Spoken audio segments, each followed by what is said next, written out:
There are new developments in a decades-old murder case. Raymond Beaver Tempest was convicted in 1992 of brutally beating and strangling Doreen Picard to death. But now, some new evidence could call his guilt into question. As the Providence Journal first reported, Tempest lawyers want the Woonsocket man's conviction overturned. Eyewitness News reporter Steve Nielsen has been following this story all day and just finished pouring through the 77-page motion filed in court. Steve? Yeah, Mike, this lengthy motion that was filed in Superior Court is strongly worded, accusing the state of knowingly allowing false testimony in court. That's an important claim because Tempest was convicted in large part because of that testimony.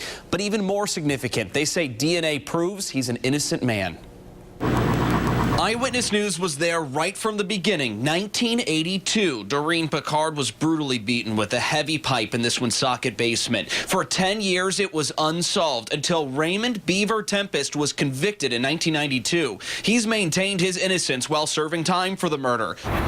But a new motion just filed in Superior Court by the defense says he should have never been behind bars. In 2004, Eyewitness News was there as a judge allowed new DNA testing on a lock of hair found in Picard's hand. This court cannot think of a more appropriate case for DNA testing than one resting entirely on circumstantial evidence. Beaver Tempest's sister spoke to Sean Daly outside of court that day. It's been tough for the whole family and for Beaver.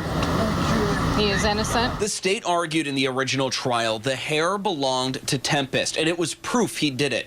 But now the DNA testing is back. The motion says it proves the hair was not his. Quote, this new evidence reveals that some unknown individual, not Tempest, struggled with Picard during the assault, leaving his hair clutched in her left hand. It goes on to say, considering all the facts now known, it's plainly apparent that Tempest did not commit this crime. The court should therefore vacate the conviction on grounds of actual innocence.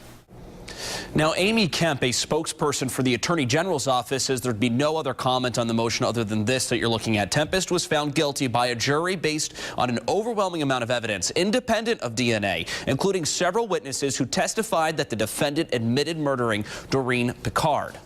Now, the AG will now have a chance to respond to the motion. Kemp said the AG's office just received it, so it's unclear how long it'll take to hear that response.